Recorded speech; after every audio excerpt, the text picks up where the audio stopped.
Boxing Ego here. If you like this video, make sure you hit the like button and also subscribe to the channel and hit the bell icon on the top of your screen to get notified when the latest new content drops. 1.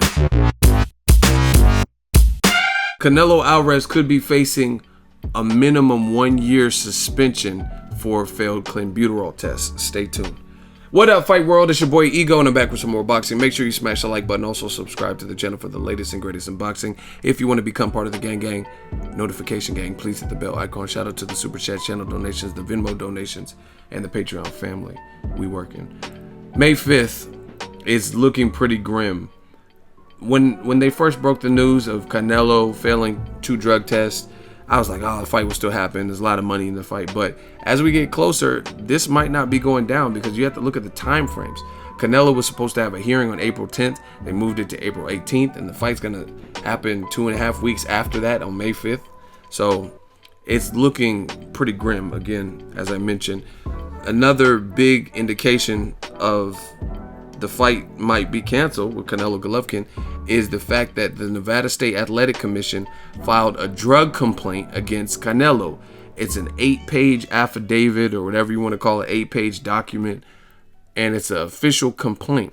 They canceled the April 10th hearing, which was supposed to be, it sounds like, the trial, and now they're going to have an April 18th, so a week later, pushing it back. And it sounds like they're going to just offer his disciplinary action. What's going to happen from this? Can he fight? Is he getting suspended? Is he getting fined? Etc. And they're just skipping the hearing. Now, Canelo's team, if they want, they can try to have a hearing on April 10th. But it sounds like no matter what, that would be pointless because they've already done an investigation. And in this 8-page complaint that Nevada State Athletic Commission issued, it specifically says Canelo's utilization, ingestion, and or consumption of Clenbuterol, whether intentional or not, constitutes as an anti-doping violation. By his administration or use of Clenbuterol and or by allowing Clenbuterol to enter his system, Alvarez engaged in conduct that reflected discredit to unarmed combatant, and he is guilty of foul and unsportsmanlike conduct that was detrimental to a contest. That's telling you what you need to know right then and there. It specifically says whether intentional or not. So let's say it in layman's terms. The stuff was in your system. You failed 2 drug tests and it was in your body, and it's unnatural to be in your body. So whether it was from tainted meat or you were using it or whatever the situation is, it sounds like it doesn't matter. And if that's the case, then he's screwed because they're saying it's in your system and you got to deal with the repercussions. Not looking good for Canelo. I was born ready at all. Not looking good at all because that spells it out. That says the utilization, ingestion, and or consumption of Clenbuterol. And especially when they start filing these documents and it gets wordy and it sounds like some real court documents, that's not a good sign. They said it still constitutes as an anti-doping. So it's just like if this is what it sounds like. If you guys get pulled over by a highway patrol officer, the speed limit was 65 miles per hour on the freeway, and then the highway patrol officer wrote you a ticket because you were going 68. You could argue, oh, I only went 3 miles over, and there was other cars going. I was only 3 miles over the speed limit. If they want to be that way, you know what I mean? In that case, I would say that the police officer is probably being a dick if he really clocked you at 68 and a 65 and gave you a ticket. But technically, they could give you a ticket. And that's kind of a quick analogy to put this in perspective for you guys. It sounds like the fact that it's in his system, no matter what, he's responsible for it. You know what I mean? Just like if the posted speed limit is 65 and you're going 67, 68, 69, 70, they could write you a ticket. Even though you weren't driving erratic or dangerously, you still went over the speed limit. That's what this sounds like to me, right? Now, again, Canelo's team can petition, but the fact is, it sounds like he failed his A sample on 2 separate dates. So in my experience, and I'm not acting like I'm a chemist. I don't work for WADA, VADA, USADA, or none of them. De nada. You know what I mean? I don't work for none of these laboratories. But at the same time, I don't recall any recent examples of like Lucas Brown or Francisco Vargas or Canelo or anybody who tested positive in their A sample, missed 2 tests, had 2 failed tests, and then their B sample showed something else, because then that kind of constitutes an error with the laboratory. If you fail 2 drug tests, 2 separate drug tests on 2 separate dates, February 17th and February 20th, right? Then that means you have 2 B samples that would also be wrong. So, you know what I mean? That sounds like more of a clerical error.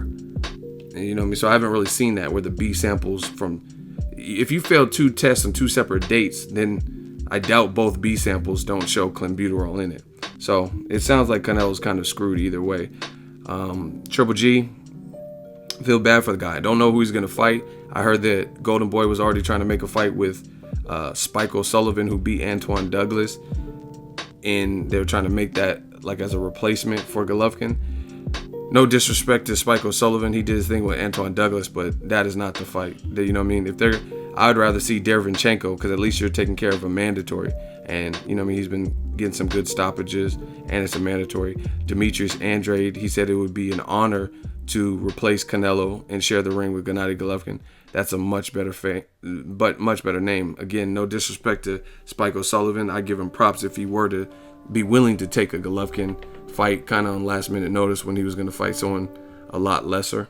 But I don't want to see that for Triple G, because you can't go from Canelo versus Golovkin 2 to Spike O'Sullivan Golovkin. You know what I mean? I don't see it. Like, not even that it can't be a good fight. It's just the star power. Golovkin's pay-per-view numbers, from what I've seen in any other fight minus the Canelo fight, and the reason I said minus, because if Canelo gets suspended, then he's not going to be attached to this bill. So all the weight of the pay-per-view is going to go to the then A side, which is Golovkin. And his numbers on pay-per-view when it hasn't involved Canelo haven't been good. Danny Jacobs, great fight. I was there. I went to New York. The fight itself was good. However, it wasn't a good turnout or viewership. Same thing with the David Lemieux. One-sided fight and whatnot. Good tickets sold for the Madison Square Garden, but the viewership numbers weren't there. You know what I mean? These fights, both of them did under 200,000 views. So if you put a replacement to Canelo or Spike O'Sullivan, I think it's going to tank in terms of a main event. So Demetrius Andrade would be a much better, or if you can somehow coax Danny Jacobs, who probably would take a rematch, and he's probably about the same. He has a fight in April, late April, so he's probably in about the same part of his camp as Golovkin should be.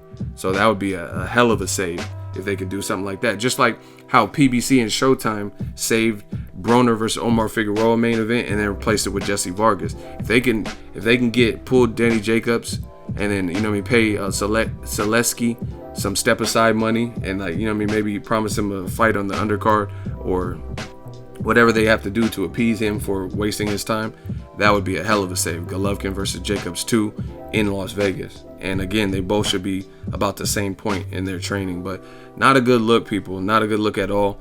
We still have to see what happens. April 18th, that's the date. Maybe they allow the fight to happen. Because Eric Morales, he got suspended after he already fought Danny Jacobs. Or, excuse me, Danny Garcia. So, I don't know. I don't know what they're going to rule. But I would say it's rare for them to make statements like that, offer ticket refunds, say whether you did it intentionally or not, and file a complaint, whether you did it intentionally or not, it falls on you regardless, and then allow him to go unpunished. Now, as far as the punishment, some people are asking me about the punishment. And shout out to ESPN. They've been documenting this, so I read through their article and they got a lot of good information. I think they even have the 8-page document posted. But as far as punishment for a first-time offender, it looks like a minimum of 1 year. But if you're compliant, just like if you're in prison, you might get out early on good behavior. It sounds like they have that type of program for guys who maybe aren't repeat offenders. And since this is Canelo's first time failing, to my knowledge, the minimum 1 year could be cut in half, but that's still 6 months. Now, Canelo, he's a rock star. He has money. That's not really his deal. You know what I mean? That's not the thing that's hurting him. It's hurting the brand more than anything. If he gets suspended and pulled from this fight, it hurts his brand. I mean, obviously it hurts his pocketbook because he could have made money fighting Golovkin in a rematch, and it would have did good numbers, strong numbers, live gate, etc. But since he already has a lot of money, I would imagine, from fighting Mayweather and fighting Cotto and doing good numbers, fighting Triple G, etc., and being a Golden Boy's cash cow, I think it really hurts the Canelo brand more than anything. Like, I think he'll be good financially. It's not like he's gonna, Ike was born, like he can't pay his car note, or he can't pay his mortgage because he's not getting this paycheck. I don't think it's anything like that. He's made a ton of money in the sport. It's gonna hurt the brand. It's gonna hurt Golden Boy, and you know what I mean. It's just unfortunate. That is the latest update. But Nevada State Athletic Commission files an official 8-page drug complaint, and it's not looking good. But Bob Bennett, you know what?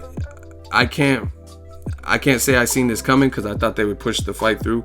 But the more I start thinking about it and hearing the ticket refunds and stuff like that, this hasn't happened, to my knowledge, to such a big fight. This happened to Lucas Brown. He had Clenbuterol, but they found it after, and that wasn't a big fight anyway.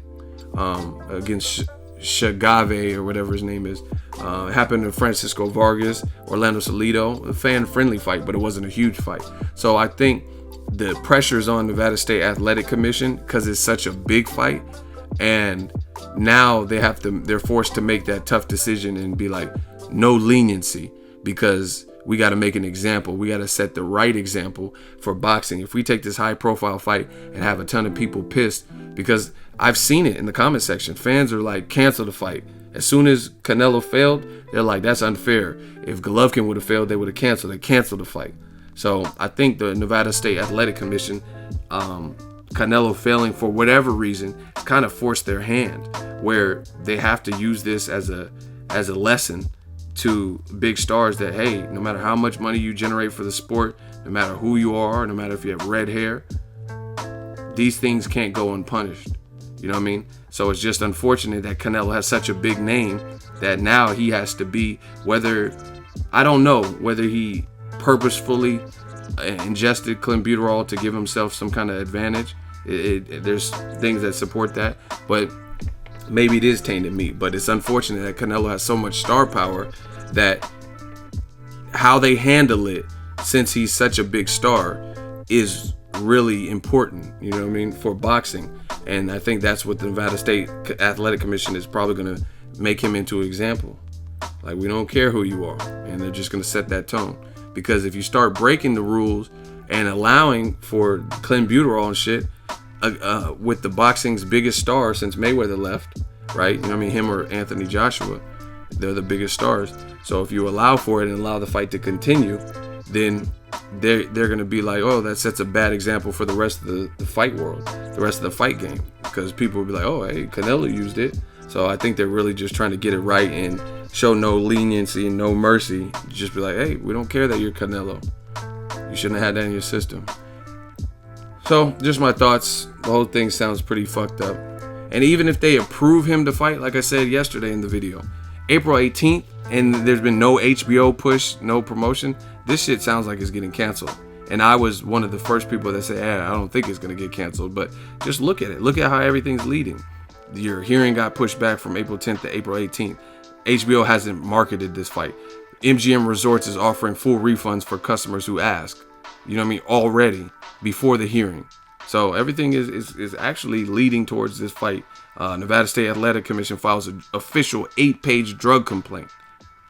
I haven't heard any motion from Golden Boy or Canelo to get that hearing reinstated for April 10th because they don't really have a case.